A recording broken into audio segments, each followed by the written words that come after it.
Hello everyone, welcome back to my channel Binita B Lifestyle. बयखौबो बरायबाय आङो दिनै बेलासियाव जोङो साजों मा जागोन बेखौ आं नोंसोरजों शेयार खालामनो नागिरदों।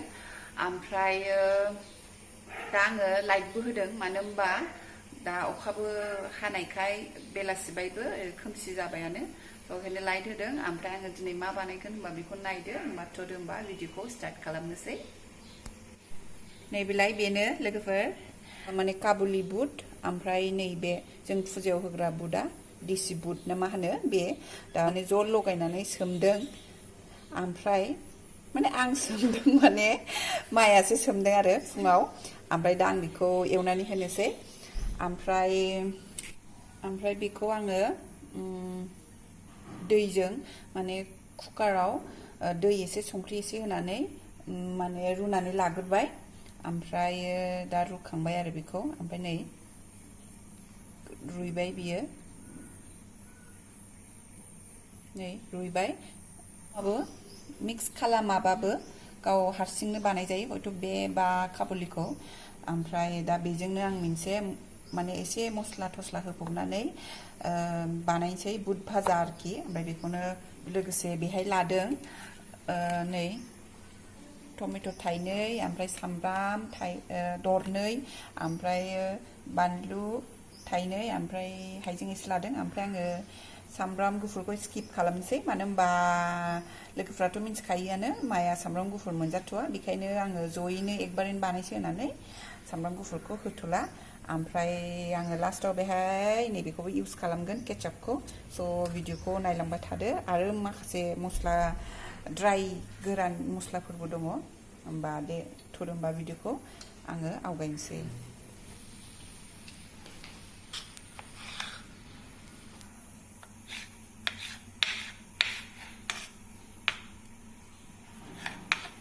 आं बेखौ नै बिदि फिसा फिसा फिसा हानानै लानोसै।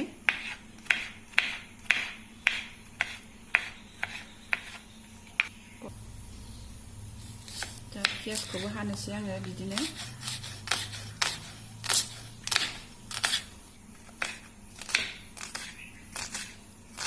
ओरै फिसा फिसा बिदिनो हाना लानोसै आङो सामब्रामखौबो। ओमफ्राय जोंथ' इसिबां गोरों नङा जाहैबाय, खिन्थु आं बिराद सोलोंनो लुगैयो बिदि ओरै हानायखौ। एसे एसे जादों बायदि मोनलायलायो ओमफ्राय नङाबा गैया जाया। थेवबो जायो, जाद्राय नङा जोंनाबो। हालांबाय थाबासो प्रेक्टिस जायोना शेफफोर बायदि। नै दा आङो बानलुखौबो बिदि हानानै लाबाय। टमेट' सामब्राम बानलु ओमफ्राय आङो हाइजेंखौ दा ओरै रुखिनानै होगोन। दा नै आङो गोरान मस्लाखौबो दैजों गलायनानै लागोन। बिनि थाखायनो आं बेहाय सामुससे बानलु गोजा गुन्दै होबाय। ओमफ्राय जिरा गुन्दै होबाय। संख्रिखौथ' दहाय रुनायाव होखादोंमोन नालाय दा बेखायनो आङो संख्रिखौ आधा सामुस होबाय। ओमफ्राय हालदैखौ नै आधानि एसे खम। ओमफ्राय दुन्दिया गुन्दैबो होनो हागौमोन, बाट दुन्दियाया दंमोन आंनाव, आङो गुन्दै खालायथ'वाखैमोन ओंखायनो नांला, आं होथ'ला। ओमफ्राय बेखौ दा दै एसे होनानै मोनसे पेस्ट बायदि खालायनानै लाग्रोनोसै।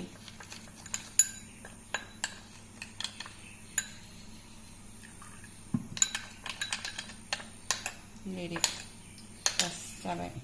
दाना जोङो पेन बसायनोसै।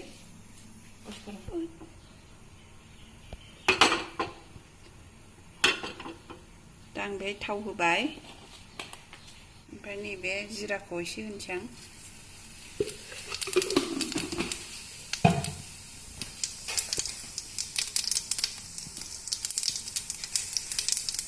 सामब्रामखौ होजोबनोसै।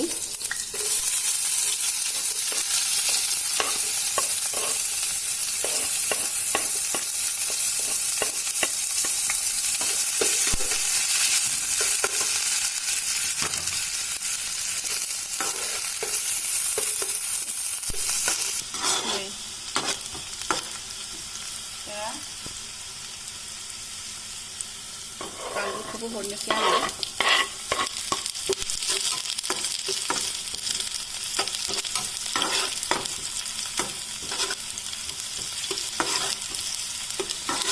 सामब्रामाबो एसे माबाहांबाय माने ब्राउन जाहांबाय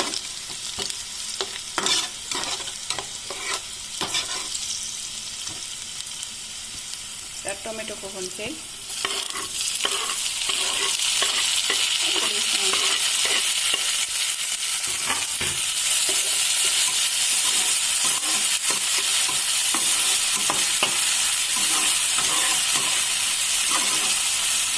बेखौ मोजाङै टमेट'खौ एसे रुइजासे गेब्लेजासे एवनानै लाग्रोगोन बेखौ ओमफ्रायसो जोङो बे मस्ला गोरान दै लगायनायखौ होगोन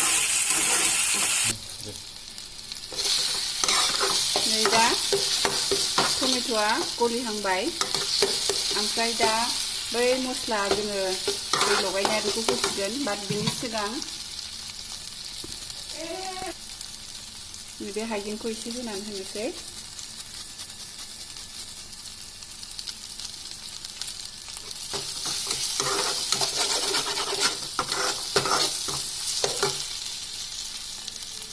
नैबे दहाय लगायनाय मस्लाया बेखौबो होनोसै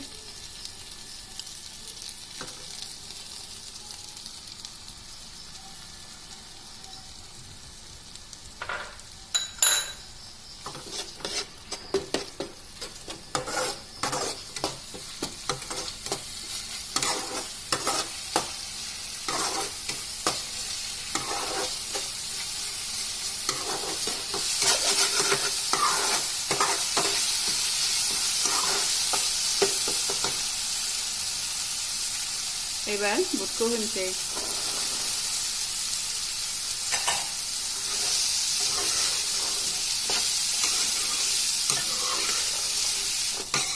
बुटखौ होनानै दा मोजाङै एरनानै होनोसै मोजाङै जाहाथे गासिबो ज' मिक्स जानायनि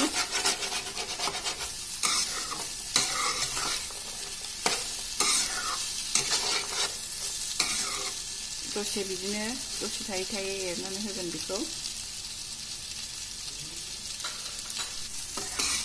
बेखौ दा आङो एरफिनबावबाय संख्रिखौ बेयावनो नायनो हागोन आंबो नायनोसै संख्रिखौ एसे होबावनोसै आङो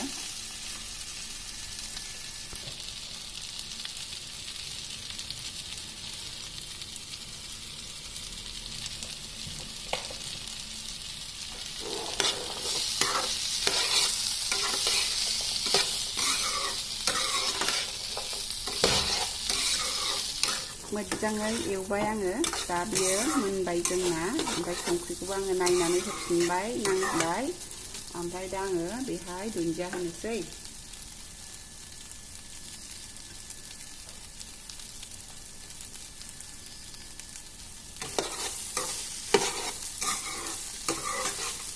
माने बियो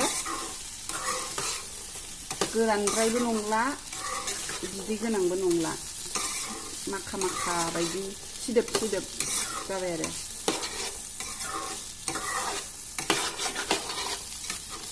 बेहाय आङो मोनसे जिनिस होबावनोसै बे जाहैदों टमेट' केचाप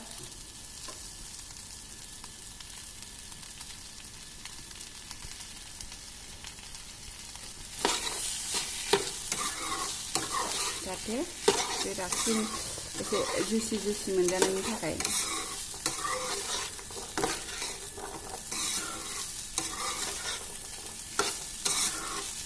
दा जाबाय बे आङो मोजाङै एवबाय दा बेखौ आङो प्लेटाव एसे लानानै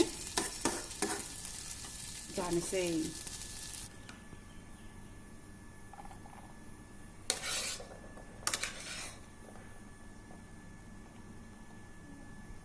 जा गोथाव नुखाबाय ओमफ्राय बेहाय एसे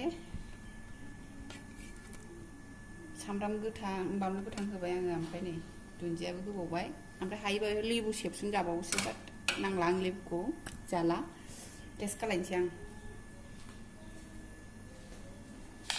ओमफ्राय नै बेखौ मिक्स खालामदो जादो स' बेयो जोंना दा रेडि जाबाय जाजाबाय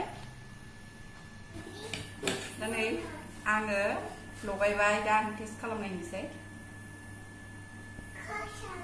जेरै मसाला चटपटा जानो लुगैदोंमोन थ' बेनो मोजां जादों गोथाव जादों ओमफ्राय आङो दिनैनि भिडिअखौ बेयावनो फोजोबनोसै ओमफ्राय बेनो आरो कमेन्टआव खोन्थाहरदो ट्राइ खालामनायदो रेसिपिखौ बाय बाय